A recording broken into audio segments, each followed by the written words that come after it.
not as far out as the right. So she can't fly anymore, which means that she's non-releasable. That's the case with a lot of our animals, either non-releasable injuries or imprinting reasons. And because of that, they get a second chance here at the aquarium. And so through all these trainings, we had to get them to use their bodies in different ways. You lost the fish, bud. Get to use these bodies in different ways, as well as you can see, this positive reinforcement. So Jojo today, she very enthusiastically came out onto the stage, even without Emily being right there next to her. But it is also her choice, so if she chose to just stay back in her, say, bedroom area and nap the night away, nap the day away, that's totally up to her. If she chooses to, say, ignore Emily, kind of like she's doing right now, that's totally up to her as well. We just will ignore the fact that they're ignoring us. We will only reward them for the positive behaviors. So you can see that Emily is kind of targeting her around with either her finger or that target pull.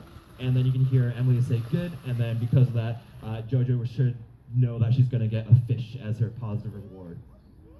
And these behaviors, they do a lot of good things for our animals. First of all, getting her to move around like some of you go to school. You get to have some PE time as well as class time to work out your body as well as your brain. We just want to do the same thing with our animals with these trainings as well as all the enrichment items or enrichment activities that we give them. As well as you might have seen Emily earlier on, she touched Jojo. We trained them to be comfortable with medical procedures. So being touched and doing body checks as well as maybe weighing them or do blood draws. And then if there's anything even more major, we can relay that information to our vets on staff. But we can train our animals to be comfortable with us with these different procedures that we do.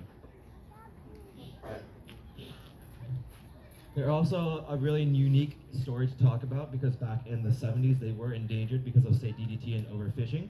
But as you can tell, brown pelicans are pretty prevalent nowadays. What Jojo's trying to remind you to do is still try to take care of our environment, even though DDT and overfishing are things that are regulated nowadays. These pylons that you see either on this side or that side are for fishermen to recycle their used fishing lines, so you tend to find these on docks and piers all the time. So if you ever find a ball of fishing line and you don't want an animal to get tangled up in it, just stick it in your pocket or purse when you're wandering around, and then when you're on docks and piers, you can toss it into one of these, and then someone responsible for recycling it will come around and collect it for you. Jojo's done really well, as you can tell. She's very enthusiastic today. Why don't we go ahead and reward her by giving her a big round of applause.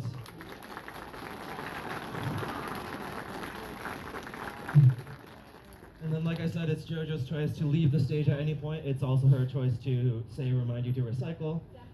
Definitely recycle, or go back home.